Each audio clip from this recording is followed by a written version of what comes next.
Hi there, welcome back to another video with me, Jennifer Kirk, here on YouTube. And today we're going to be doing a box opening and review. I've been getting a few more goodies, so without further ado, let's take a closer look.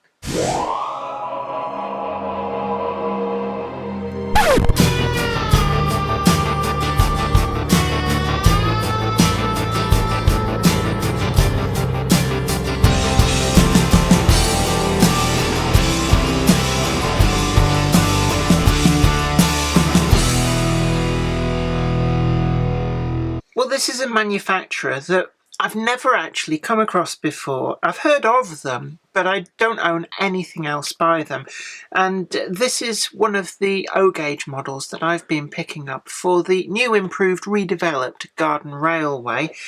But this just really caught my eye. It came in second hand to one of the local model shops that I use. And I thought for something a little bit different to go with all of the Daypole models that I've been getting, I'd pick this up. But it comes in a pretty much a similar size box as what the Daypole 16-ton mineral wagons do, and a similar sort of design. In fact, it's very reminiscent of being a larger version of the boxes that we're more used to with 00 models. Now, there isn't actually, I've had a good look around this, I can't find any catalogue numbers, so it's a little bit difficult to ascertain exactly what the catalogue number of this is, as well as getting an idea of whether they do quite a few of these. One thing I do know is that when I bought it, they had three identical wagons, except they had different running numbers. And I don't know whether they were renumbered or whether they'd come from Minerva in a choice of different running numbers. But I picked one up because it would have been rude not to. And I thought, it's always nice to try out new manufacturers. And actually, I have to say, not really been disappointed with this. What we're looking at here is a western region of British Railways, presumably a former Great Western Railways Gunpowder Wagon. And it just really caught my eye. It's something very much different from what Daypole has been offering. Whilst Daypole do vans, and we've reviewed the meat wagon in the BR Crimson colour that's from the Daypole stable, this is just something a little bit different to add a little bit more variety to any trains being run. I'm not entirely sure just how prototypical it would be to throw a random gunpowder wagon into a regular goods train, but it's my railway, so I'll do whatever I like. First impressions on this model are very, very good. It's got a similar kind of weight and presence to these what the Daypole models have, and I have to say the build quality is equally as good, and I really can't pick fault with this.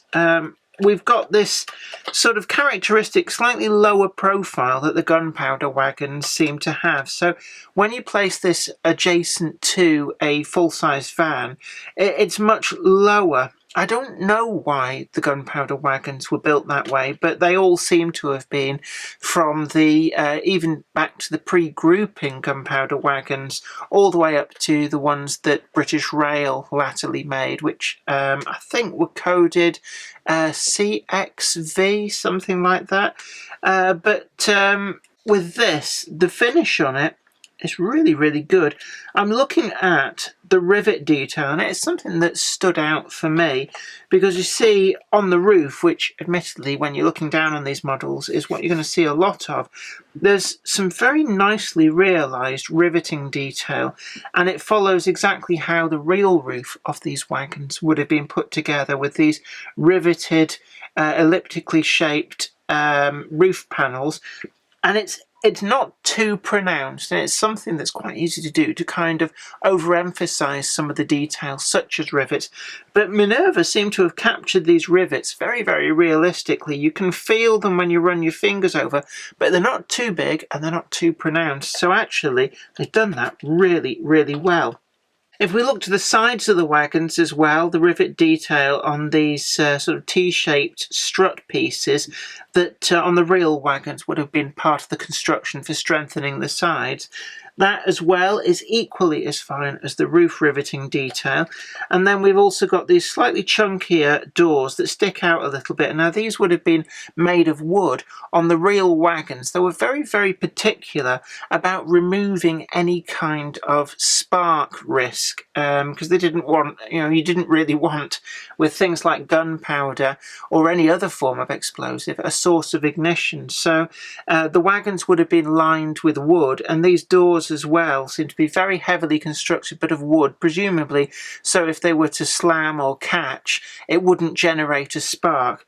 Now, the title there of Gunpowder Wagon is how these were referred to, but actually latterly mostly what they would carry would be things like dynamite for the quarrying and mining industries, was actually what a lot of the traffic for these things were, rather than more military orientated traffic.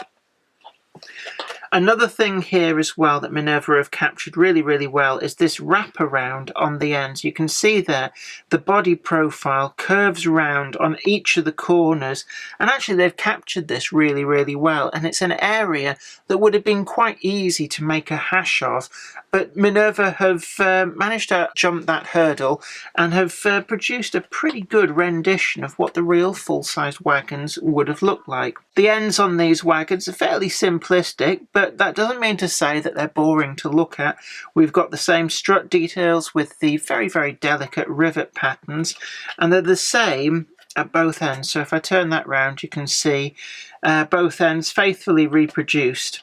The buffers, just like the Daypole wagons, they are all four of them sprung, and then we've got what are actually sprung drawbars. I've seen this before. I think that the Daypole Southern brake van also has these, but the spring does feel quite weak, and I suspect that if you had rather a long train behind these, then they would have a tendency to go to full extension rather than that spring actually doing an awful lot. But it does mean that when these run, I presume it'll be a lot smoother. It would tend not to snatch as much on uneven track. The actual sole bars are nicely done in this black. There's a crisp demarcation between the grey body and the black of the chassis. The angles match up nicely, but there's no bleed across. The way that this has been finished, I suspect the chassis has been finished in the black plastic and the body in the grey, but it doesn't look like there's no visible join between them. There's certainly no air gaps that I can see. If we look at the side of the chassis, we've got these gusset plates in there, and again they line up ever so perfectly with all the struts and the door jamb detail, such that it's actually very difficult to see that the chassis and the top of this wagon are two separate mouldings. It's been very, very well done. Below the sole bar level, we've got these single spoke wheels, and they're full metal wheels, very, very free running. And there's a degree of compensation to this chassis. I'm just looking, on both sides. So what that actually means is that each of these axles is free to move side to side.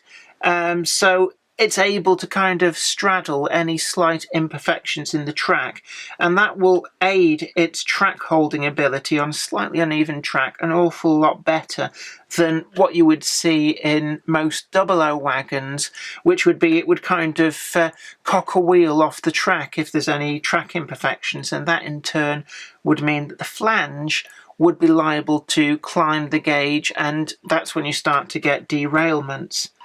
The brake gear, well, these wagons themselves would have been unbraked with just the handbrakes on, but it does have these shoes on each of the wheel faces, and it appears that the handbrakes on these, each side is independent. That would be a thing on the real wagons, that effectively if you put the handbrake on one side, it doesn't mean that the handbrake on the other would be on, unless you walked around it and put that handbrake on as well.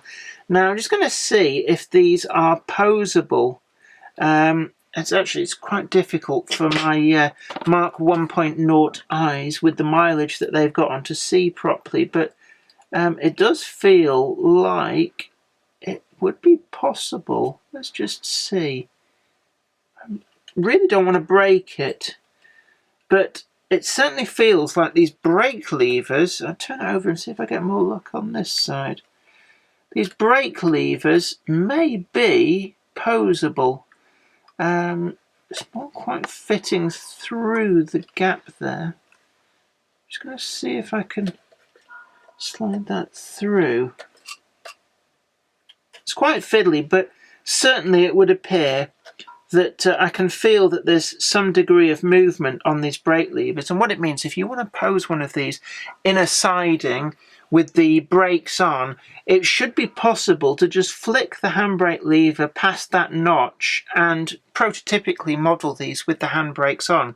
It's also the case in long unfitted goods trains. They would, at the top of hills, say, stop to pin down some of the wagon brakes to help with the braking effect. So it's possible to quite prototypically run some of these wagons with the handbrake on to a degree, although quite how that would work out with possibly generating heat and sparks on a gunpowder wagon, I would guess that they would tend to favour pinning down the brakes on other wagons in the train. In terms of lettering, there's not a huge amount on these wagons, but what we do have is very crisply and clearly rendered. We've got, start over here in this corner, we've got gunpowder, which was the telegraph code for the wagon, predating tops. And we've got there 7 tons, and then the running number W79907, all on this very, very crisply finished black panel. Moving to the door there, we've got a notice, and I'm just going to see, can I read that? Notice no unauthorised person is allowed to open these doors. So yeah, you wouldn't really want just any muppet opening these wagons up and going poking around inside. Certainly for those authorised to gain entry to these wagons, I believe that some of the wagons also included with them a set of overshoes that you would have put over your ordinary shoes that would have been like wooden clogs. And the idea of that was it just made it much less likely that in clumping around in there, if you had hobnail boots, say, you wouldn't be likely to strike any sparks and run the risk of blowing yourself and the wagon up.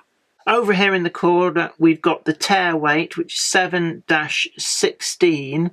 At least I assume that that's the tare weight. My understanding of these is that that would equate to an empty weight of the wagon of being 7 tons and 16 hundredweight.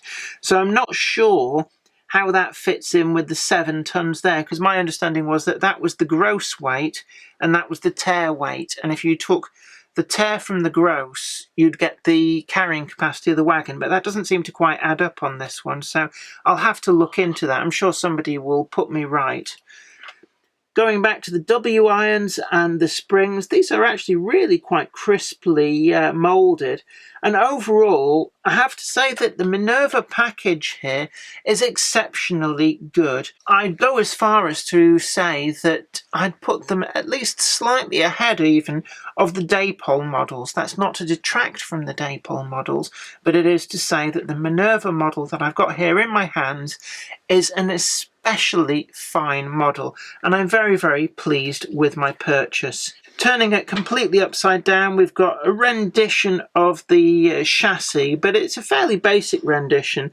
And looking to the couplings, there's no real option to fit any easy extra alternative aftermarket couplings, but they do come with these 3-link couplings as standard, and they are actually, as I've said in some of the other review videos, strong enough to hook your train up with.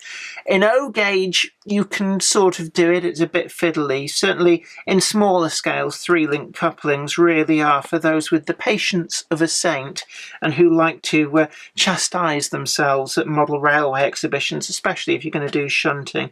But my plan for these is I'm going to have them just trundling around the garden layout. Overall, I have to say, really pleased with it. I'm going to give it a good, firm 9.9 out of 10. I know I'm unusually generous most of the time, but really this is a great wagon and I'm more than pleased to add it to my fleet. Well, I hope that has been informative to you. Don't forget to like this video and share it too. And also, if you subscribe to the channel and ring that bell, you'll be the first to know about new videos as and when they go up. But until next time, thanks again for watching. And this is me, Jennifer Kirk, saying until next time, you take really, really good care of yourself. It's very important. And I'll see you here next time. Bye for now. Today's video has been brought to you in part thanks to the generous donation of my fans on Patreon. And a special huge thanks goes out to Anthony Kidson, Mark Anthony, Michael Churchwood, Mark McShane and Bob 310. If you'd like to help support the show, head on over to patreon.com/Jennifer Kirk. Thank you.